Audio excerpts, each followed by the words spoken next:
Sveiki, čia Gintarė iš Tavo Sveikata LT. Šiandien noriu pasidalinti vienu patarimu, kuris man labai padeda sumažinti suvartojimo saldumynų kiekį. Labai mėgstu saldumynus, turiu psichologinį potraukį jiems, bet vakar vėl buvo dar viena situacija, kai nesuvartojau nekokybiško saldumyno dėl būtent šio įpročio.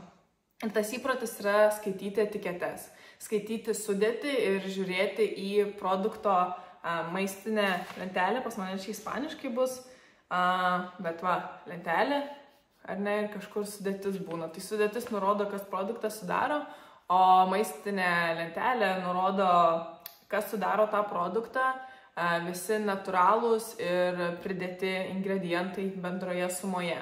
Tai realiai aš neperku jokio produkto, nepasižiūrėjus į maistinę lentelę.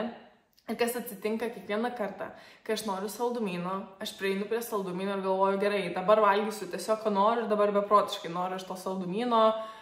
Aš pasižiūriu į etiketę, nes kitaip jau nebegaliu.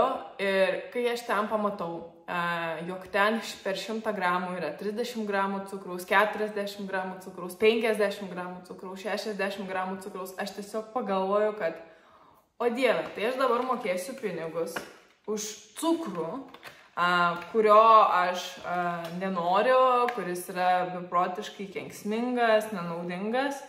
Tai realiai, jeigu aš perku tokį šokoladą ir aš pasižiūriu į etiketę ir ten yra 30 gramų cukraus per 100 gramų, tai realiai, jeigu aš perku pakuotę, trečdalis jos aš sumoku už cukrų. Ir visą tai aš savo dabar įsidėsiu už cukrų. Aš žinokit, aš tampu tokia pikta, kad dabar aš turiu mokėti už cukrų ir dabar aš turiu jaustis blogai suvalgius tą cukrų, nes to cukraus yra tiek daug pridėta. Ir žinokit, aš, kad ir kaip norėčiau, man pasidaro taip gaila, kad aš dabar mokėsiu pinigus už tai, kad suvalgyčiau tokią didelę dalį cukraus ir aš jį tiesiog padedu.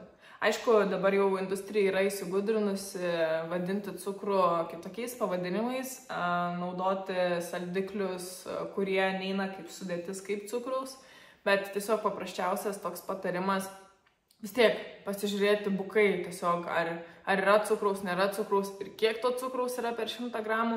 Ir jeigu tas kiekis yra didelis, tiesiog padėti produktą atgal ir ieškoti tokio, kuris alternatyviau turi mažiau cukraus arba iš vis nevalgyti. Tai man toks dalykas sukelia beprotiškai daug pykčio, kiekis cukraus sudedamas į produktą ir dėl to, žinokit, tikrai žymiai mažiau suvalgau saldumynų. Geros dienos.